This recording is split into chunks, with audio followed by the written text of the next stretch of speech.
amazing at what they do. And Vladimir Putin is really amazing at what he does in terms of getting their message out, converting people, bringing them on board. And I'm terribly, terribly frustrated that my people who are out risking their lives and trying to change things in their own countries are not as good at what they do as ISIS is at what they do.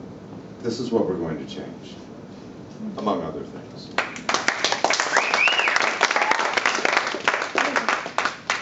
I think there's probably one key thing that I've learned in the various bits of career I've had, which generally goes down quite well with people. That's taking things apart, emptying out the pockets of a business or a strategy and putting it back on the table and putting it in the sort of terms they understand. I remember once going on the BBC to apologise for something. It was the snow debacle at Heathrow rather than the ash or the terror or the other things that I got to deal with.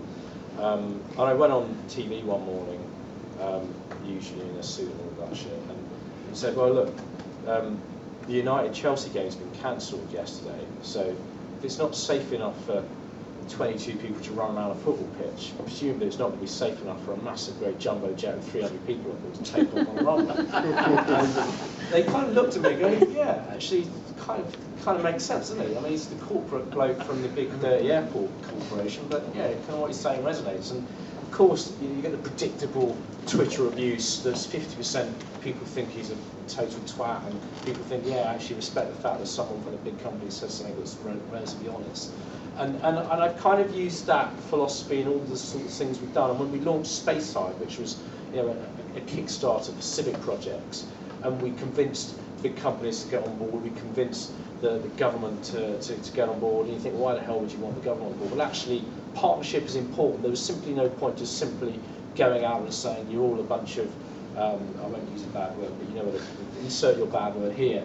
And I think, like it or not, you have to work with people, whether that's companies, charities, the public sector, government, the EU, NATO, whoever it might be, and being able to do that and explain your case in the sort of parlance people understand, I think is crucial.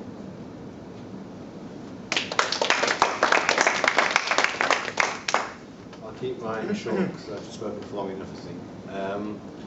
Yeah, I just want to basically interview people on this blog I was talking about, fintechers.io, and think about what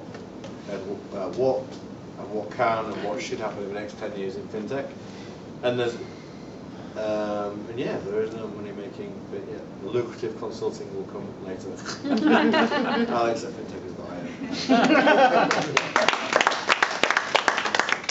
What was the question again? What's the one thing you can bring to the whole fintech movement that we evidently have, which isn't just about money, something bigger or better than that? Right. So I think for me there's a couple of things of value. The first one is probably it's a bit more pedestrian than some of the earlier stories, but I think it's important, right, to make sure you continue to surround yourself with people who are going to challenge you, and continue to introduce interesting left field points of view in order to change what's currently happening. It's, like the world stops when we homogenize and start to all think the same, and if you can keep yourself challenged, keep yourself, and certainly one of my big purposes in life is to draw on external, like outside of fintech influences. So for me, the easy narrative is that as an individual, if I need a bed for the night, I can go and stay in a hostel, or I can go and stay at a friend's couch, or I can go and stay in a hotel. But a hotel's going to charge me £200 or whatever, $300 a night, and how is it the hotel industry manages to do that? And when we start to learn how that's possible, in terms of the whole concept of suspending disbelief and creating an illusion, an experience that is end to end, and allows you to immerse yourself, that creates something that is of value and people will pay for and is solving a problem. And when we draw on influences and ideas from outside of our industry, then we start to learn about how things can be different. And not necessarily we can charge people more, but more importantly, we can do things more efficiently or more intelligently, or we can do them just better for for better. I think, one of the things that I've definitely learned in the last few years, at least if not more, is that is that although capital itself is amoral, and I think one of the speakers earlier talked about it, people are not amoral, and actions and choices are not amoral. They are always entirely moral. So we can't. I was thinking about this topic, and I was thinking about fintech for good, and really, fintech for good has to be default. If we consider ourselves to be good people, then or make good choices, we must, and we work in fintech, we must by definition make good choices and be, and conduct, execute fintech for good.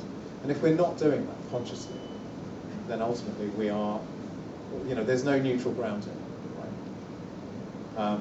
We saw today, today one of the things we saw, like in the last 48 hours, we've seen Volkswagen, get a hammering on their share price. They've lost 20% and 14 billion, something 11 billion, $18 billion, 11 billion sterling, for so-called, rigging their emissions tests, and the consequence of that on not only on their financial position, but more importantly on the carbon emissions for the world. So what's interesting for me is that most banks that we work for, or I say we work for, I don't work for, but most banks, most large institutions in fintech are really ultimately funding major infrastructure projects that are having massive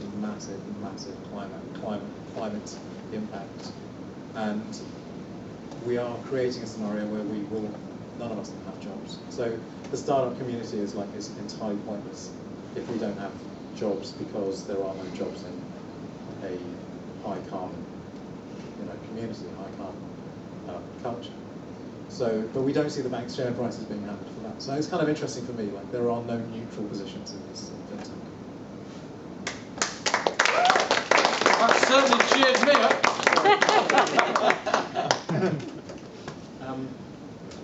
Promote the cause of financial literacy education to extend the boundaries of financial inclusion.